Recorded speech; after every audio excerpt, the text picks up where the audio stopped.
আল্লাহ আয়াত নাজিল করে দিয়েছেন, কুল্লা আসআলুকুম আলাইহি আজরান ইল্লাল মাওয়াদ্দাতা ফিল কুরবা। সাহাবীরা আব্দুল্লাহ ইবনে আব্বাস জিজ্ঞেস করে, ইয়া রাসূলুল্লাহ, আপনি যে আল্লাহ যে কোরআনে আয়াত নাজিল করেছে আপনার নিকট আত্মীয়কে ভালোবাসতে হবে, ভালোবাসা ফরজ, নবী গো আপনার নিকট আত্মীয় কারা? হাউলা ইল্লাযিনা ওয়াজাবাত আলাইনা মুওয়াদ্দাতুহুম। নবী গো আপনার নিকট আত্মীয় কারা যাদেরকে ভালোবাসা ওয়াজিব? আমার নবী কামলিওয়ালা বলে, সাহাবী শোনো, যাদেরকে ভালোবাসলে আমার রক্তের বিনিময় আদায় হয়, যাদেরকে ভালোবাসলে আমার দাঁত মোবারক শহীদ হওয়ার বিনিময় আদায় হয়, যাদেরকে ভালোবাসলে আমি নবী কামলিওয়ালা 7 দিন উপবাস ছিলাম সমস্ত কষ্টের বিনিময় আদায় হয়। নাম্বার 1 কলা আলিয়ুন, 2 নাম্বার ওয়া ফাতেমা, 3 নাম্বার ওয়া ওয়ালাদাহুমা সাইয়্যিদ ইমাম হুসাইন, ইমাম হাসান, সাইয়্যিদুনা ইমাম হুসাইন রাদিয়াল্লাহু তাআলা আনহুমা। নবী বলে, আমার আল্লাহ পাক যাদেরকে ভালোবাসা তোমাদের উপর নামাজ রোজা হজ যাকাতের আগে ফরজ কইরা দিল, ওনারা হলো সাইয়্যিদা ফাতেমা জাহরা বুতুল বিনতে রাসূল সাল্লাল্লাহু আলাইহি ওয়া আলিহি ওয়াসাল্লাম, শেরে খোদা মাওলা আলী হাসান হোসেন। এই 4 জন আমি নবী একজন, 5 মিলে হলো পাকে পাঞ্জাতন। এই পাক পাঞ্জাতনকে মহব্বত করা আমার আল্লাহ তোমাদের উপর নামাজের আগে ফরজ কইরা দিছে। সুতরাং এই আহলে বায়াতকে যারা ভালোবাসবে তারা ঈমানদার, আর যারা ভালোবাসবে না, যত বড় ভাগরিওয়ালা হোক, টুপিওয়ালা হোক, মুফতি মুহতামিম হোক, আল্লাহর কসম তারা ঈমানদার না, তারা বেঈমান। কথা কোন ঠিক নি? ইদিনে তো কয় পাক পাঞ্জাতন, আবার কি কয় নিও বাবা, বিষ্ণুপুর আসেনি। যে মনে রাখবেন পাক পাঞ্জাতনকে টিটকারি করে সে কাফের। কি দাও সে কি? এই আওয়াজ কি দূরে যায়নিও? দূরে না গেলে আমার মজা নাই। কি রে জানেননি? এই দল না হলে ওয়াজ করে লাভ কি? ঠিক নাও? পাক পাঞ্জাতন আলাইহিমুস সালামকে যারা টিটকারি করবে তারা কাফের।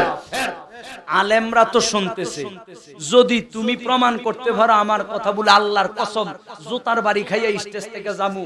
আমি বলেছি আমার পিতৃতুল্য 2 জন মহান হাস্তি আমার ডানে বামে বসে আছে, ওনাদেরকে সামনে রেখে ওয়াদা করলাম জুতার বাড়ি খাইয়া এখান থেকে যামু।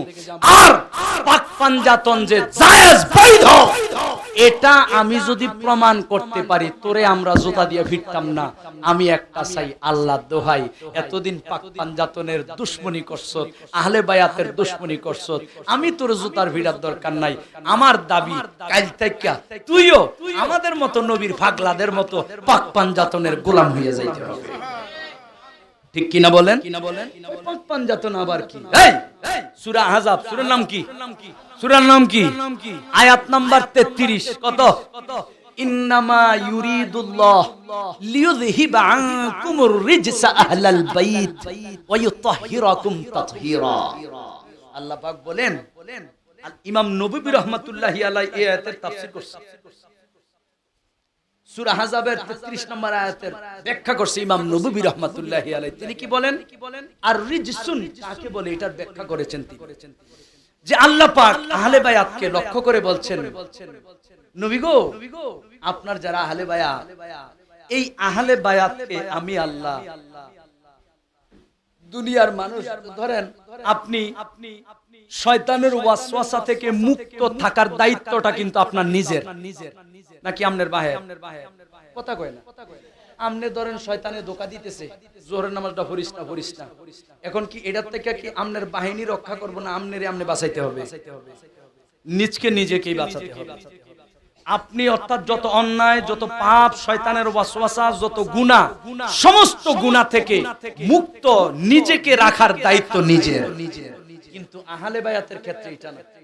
আল্লাহ কোরআনে আয়াত নাজিল করে দিয়েছে, বন্ধুগো আমনের আহলে বায়াত তো জাতি নূরের থেকে বের হয়েছে তো বন্ধু। আমি আল্লাহ আপনারে জানাইয়া দেই, বিশ্ববাসীরে জানাইয়া দেই, ইন্নামা ইউরিদুল্লাহ, নিশ্চয়ই আমি আল্লাহর এরাদা, আমি আল্লাহর ইচ্ছা আপনার যারা আহলে বায়াত হবে তাদেরকে সগীরা গুনাহ, কবিরা গুনাহ, শিরকি গুনাহ, বেদাতি গুনাহ, নেফাকি গুনাহ, জাহিরি গুনাহ, বাতিনি গুনাহ, বেদাতি গুনাহ, যত রকমের অন্যায় গুনাহ আছে সমস্ত রকমের অন্যায় থেকে মুক্ত রাখা, পুত পবিত্র রাখার জন্ম থেকে শুরু করে ওফাত পর্যন্ত ওনাদেরকে আপনার আহলে বায়াতকে গুনাহ থেকে, পাপ থেকে মুক্ত রাখার দায়িত্বটা আমি স্বয়ং আল্লাহ নিয়ে নিলাম। জোরে বলেন না সুবহানাল্লাহ। আল্লাহ যদি দায়িত্ব নেয়, এবার বলেন ওনারা কি পবিত্র না অপবিত্র? জোরে বলেন পবিত্র না অপবিত্র? তো এই আয়াত দ্বারা প্রমাণ হয় মা ফাতেমা, মাশাআল্লাহ, মা ফাতেমা, মাওলা আলী, ইমাম হাসান, ইমাম হুসাইন, আমার নবী, আহা নবী তো তৈল সবকিছুর মূল, ঠিক নি? তো ওনারা এই পাঁচজন, কয়জন? পাঁচজনের দেহ পাঁচটা না দশটা?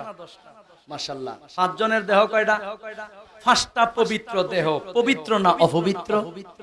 তো এখন আমি বাংলায় বলছি, পাঁচটি পবিত্র দেহ। পাঁচটি পবিত্র কি? এটা কি আমার কথা না কোরআনের কথা? সূরা আহজাবের 33 নম্বর আয়াতের কথা, যে পাঁচটি দেহ পবিত্র।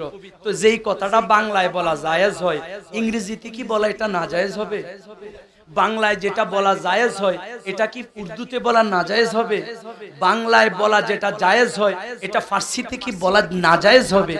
তো পাঁচটি পবিত্র দেহ, এই বাংলা কথাটার ফার্সি কথা হইল পাকে পাঞ্জাতন। বলেন সুবহানাল্লাহ। এগুলো যে পাক পাঞ্জাতন আলাইহিস সালামকে টিটকারি মারে, এর দ্বারা বোঝা যায় এটি আলেমের বেশ ধরছে।